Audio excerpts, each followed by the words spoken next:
Assalamualaikum, halo semuanya. Selamat datang di kelas Bahasa Indonesia. Di video kali ini, saya akan menyampaikan materi tentang komunikasi.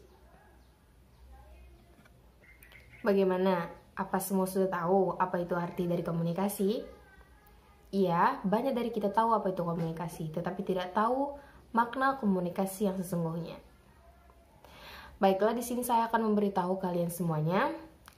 Komunikasi secara bahasa diambil dari bahasa Latin communication atau komunis yang berarti memiliki makna akan sesuatu. Secara istilah, komunikasi diartikan sebagai proses penyampaian dan penerimaan pesan atau informasi di antara dua orang atau lebih dengan menggunakan simbol verbal atau non-verbal. Dan selama ini, sebagian dari kita mengetahui komunikasi adalah interaksi antara dua orang atau lebih yang menggunakan kalimat dari lisan ataupun tulisan.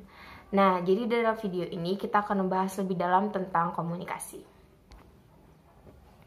Komunikasi menurut penyampaiannya memiliki dua jenis, yaitu komunikasi verbal dan non-verbal. Komunikasi verbal ini memiliki dua jenis lagi, yaitu melalui lisan dan tulisan.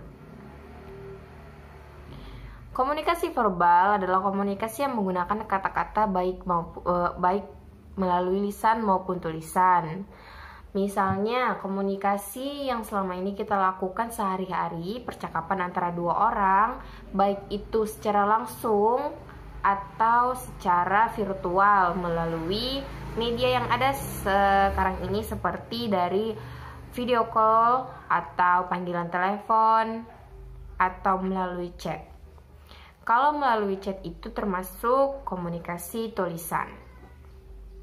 Lantas, apa contoh dari komunikasi tulisan yang lain? Misalnya teks narasi atau note atau pesan yang ditempelkan seseorang di kertas atau di dinding. Yang mana komunikasi itu dibuat dari tulisan. Unsur yang penting dalam komunikasi tentu saja bahasa dan kata. Karena bahasa merupakan unsur terpenting dalam interaksi manusia. Tanpa bahasa, kita tidak akan mengerti bagaimana cara atau bagaimana menggunakan media dalam berkomunikasi. Tentu saja setiap orang memiliki bahasanya masing-masing. Dan di dalam bahasa memiliki unsur lagi, yaitu kata.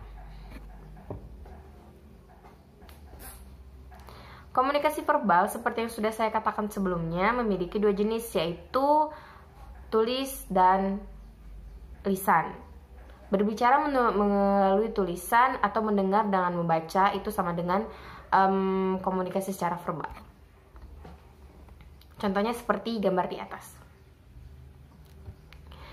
Baiklah, komunikasi yang nonverbal adalah komunikasi yang pesannya dikemas dalam bentuk tanpa kata-kata. Ada yang bisa memahaminya? Coba lihat gambar yang berikut ini. Pasti sebagian dari kita mengerti makna apa sebenarnya maksud dari gambar di atas. Ya, itu adalah komunikasi nonverbal. Banyak simbol-simbol yang terdapat di dalam foto di atas, yang mana simbol tersebut dimengerti oleh semua orang. Contohnya seperti ini. Saya akan membuat contoh dalam sebuah kalimat. Kamu hari ini baik-baik saja?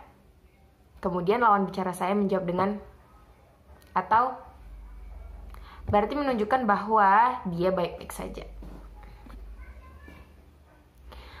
Lantas, apa perbedaan antara komunikasi verbal dan non-verbal? Menurut Don Stanks dan kawan-kawannya, 1. Kesenjangan. 2. Perbedaan simbolik. Kemudian, fungsi komunikasi verbal dan non-verbal, keduanya sangat dibutuhkan untuk mencapai komunikasi yang efektif. Lambang-lambang keduanya adalah untuk memproduksi makna yang komunikatif. Nah, di sini poin pentingnya adalah ketika kita melakukan komunikasi, kita harus menjadi orang yang komunikatif terhadap komunikator atau lawan bicara kita. Kemudian, dengan menjadi komunikatif, kemampuan atau keterampilan berbahasa sangat dibutuhkan. Maka latih-latihlah dan sering-seringlah melakukan komunikasi, baik itu di depan cermin melalui diri sendiri atau bersama teman-teman, keluarga, dan orang terdekat yang lain. Dan contoh komunikasi apa yang paling sering digunakan? Di sini saya akan memberikan contoh yang paling simple, yaitu kebiasaan kita mengucapkan salam. Assalamualaikum. Baik secara langsung atau melalui ketikan di WhatsApp. Itu merupakan jenis atau contoh komunikasi yang paling sering dan paling simple yang sering kita temui. Komunikasi secara umum terbagi menjadi dua step. Tahap yang pertama, proses komunikasi secara primer dan proses komunikasi secara sekunder. Dan kita bahas apa itu primer dan sekunder dalam komunikasi. Pertama, komunikasi secara primer. Komunikasi secara primer adalah proses penyampaian pikiran dan perasaan seseorang kepada orang lain dengan menggunakan lambang atau simbol sebagai media. Lambang yang dipergunakan sebagai media primer dalam proses komunikasi ialah bahasa, gambar, isyarat, warna, dan lain sebagainya yang secara langsung menerjemahkan pikiran dan perasaan komunikator kepada komunikan.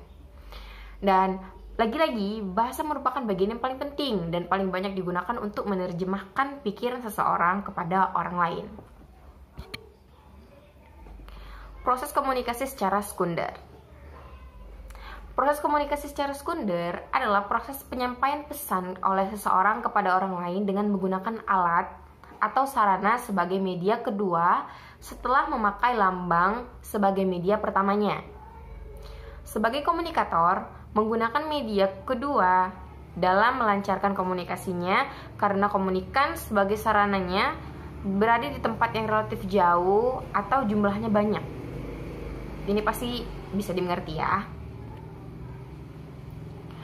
Komunikasi lisan terbagi menjadi dua, terjadi secara langsung, tidak dibatasi oleh jarak, di mana kedua belah pihak dapat bertatap muka, yaitu contohnya dialog tatap muka ya. Ini bisa terjadi antara dua orang atau lebih. Dan yang kedua, terjadi secara tidak langsung, dibatasi oleh jarak, contohnya dari telepon. Keterampilan berbicara menunjang keterampilan berbahasa. Pembicara yang baik memudahkan penyimak untuk menangkap pembicaraan yang disampaikan. Oleh karena itu, lagi-lagi saya tekankan, untuk mencapai komunikasi yang baik, kita harus menjadi orang yang komunikatif. Komunikatif dalam artian kita dapat menangkap dengan mudah atau dapat mencerna pembahasan yang dilakukan dalam komunikasi kita, dan kita bisa memberikan feedback yang baik dan nyambung dalam komunikasi. Mungkin sampai di sini saja materi yang akan saya sampaikan. Kalau mungkin ada pertanyaan, boleh komen di kolom komentar. Assalamualaikum.